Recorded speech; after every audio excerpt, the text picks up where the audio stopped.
মুসলমান আল্লাহর গোলাম, এক আল্লাহর বান্দা হযরত ওমরের জামানায় এইভাবে গান করতেন। বিভিন্ন জায়গায় গানের অনুষ্ঠানে নিজের কণ্ঠ দিয়া মানুষদেরকে পাগল বানাইছে। হযরত ওমর যখন দাওয়াত দিয়েছেন, ওমরকে ফিরতি চিঠি পাঠায়া দিয়েছে, আমি জানি গান হালাল আর ওমর বলে গান হারাম। আপনার হারাম নিয়ে আপনি থাকেন আর আমি আমার হালাল নিয়ে আমি আমার গান চালায়া যাই। আল্লাহর বান্দা যুবক এইভাবে কিছুদিন গান বন্ধ করতেছেন, রাসূলুল্লাহ তার জন্য পাগল। কিছুদিন পর হঠাৎ অসুস্থ হয়ে গেছে। এইবার অসুস্থ হবার পর আস্তে আস্তে যখন অসুস্থ বাড়তেছে, কণ্ঠ এখন বন্ধ। ওই কণ্ঠ আর চলে না, যেই কণ্ঠ দিয়া মানুষদেরকে পাগল বানাইছেন।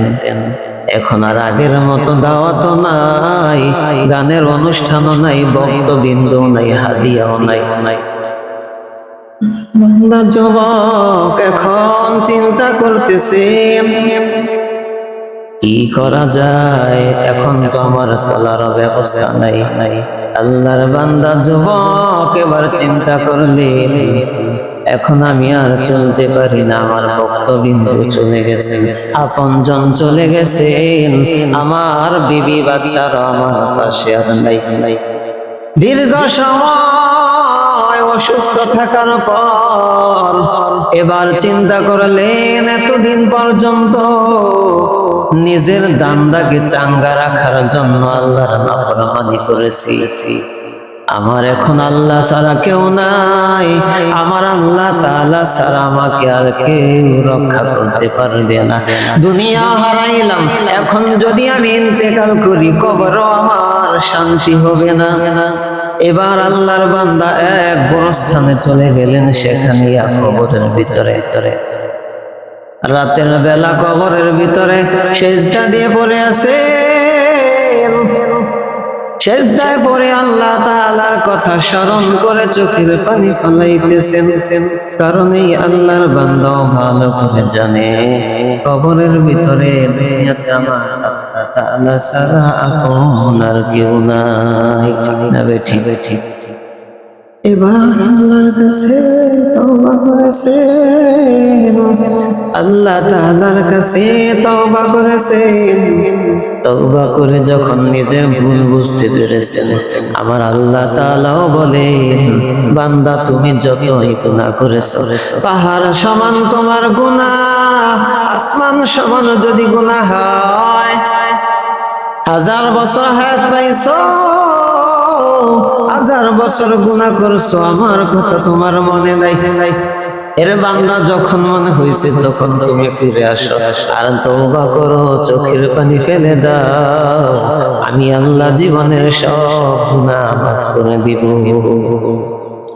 وَإِذَا سَأَلَكَ عِبَادِي عَنِّي فَإِنِّي قَرِيبٌ أُجِيبُ دَعْوَةَ الدَّاعِ إِذَا دَعَانِ فَلْيَسْتَجِيبُوا لِي وَلْيُؤْمِنُوا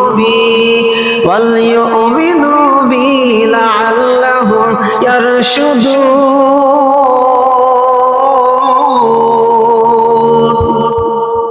মাগফিরাত দারত উম্মীদ আজ লুৎফ তু যাকে খুদ ফরমুদায়ে লা তাকানাত। আল্লাহর বান্দা চোখের পানি ফেলায় দোয়া করেছেন, আল্লাহ দোয়া কবুল করেছেন। আধ্যাত্মিক জগতের রাহবার, মদিনার বাদশা, খলিফাতুল মুসলিমিন হযরত ওমরকে আল্লাহ স্বপ্নে দেখায়া দিয়েছেন। আজকে রাত্রের ভিতরে যতগুলা মানুষকে আল্লাহ তাআলা ক্ষমা করেছেন আর নামগুলা জাহান্নাম থেকে কাইটা জান্নাতের খাতায় উঠাইছেন। অমুক এলাকার গোরস্থানে এক আল্লাহর বান্দা সিজদায় পড়ে আছে, তার নামটা আল্লাহ সবার উপরে জান্নাতি কবুল করে নিয়েছে। আতিনা ফি দারে দুনিয়া মা হাসান, আতিনা ফি দারে উকবা হাসান। তাহলে আমাদের সবাইকে গান বাদ্য থেকে নিজেকে হেফাজত করতে হবে। হযরত ওমর রাদিয়াল্লাহু তাআলা আনহু পরবর্তী তার সাথে সাক্ষাৎ করে এসে যতদিন দুনিয়াতে বেঁচে ছিলেন তার খাবারের ব্যবস্থা রাষ্ট্রীয় কোষাগার থেকে ব্যবস্থা করে দিয়েছেন। সুতরাং আল্লাহ তাআলার পথে যদি মানুষ চলে, রিজিকের ব্যবস্থা আল্লাহ তাআলাই করে দিবেন। আপনারা আমার রিজিকের জন্য হারাম পথে যাওয়ার কোনো দরকার নাই। আল্লাহ রাব্বুল আলামিন আমাদের সবাইকে হালাল পথে রিজিক উপার্জনের তৌফিক দান করুক। আমা তৌফিক ইল্লা বিল্লাহ।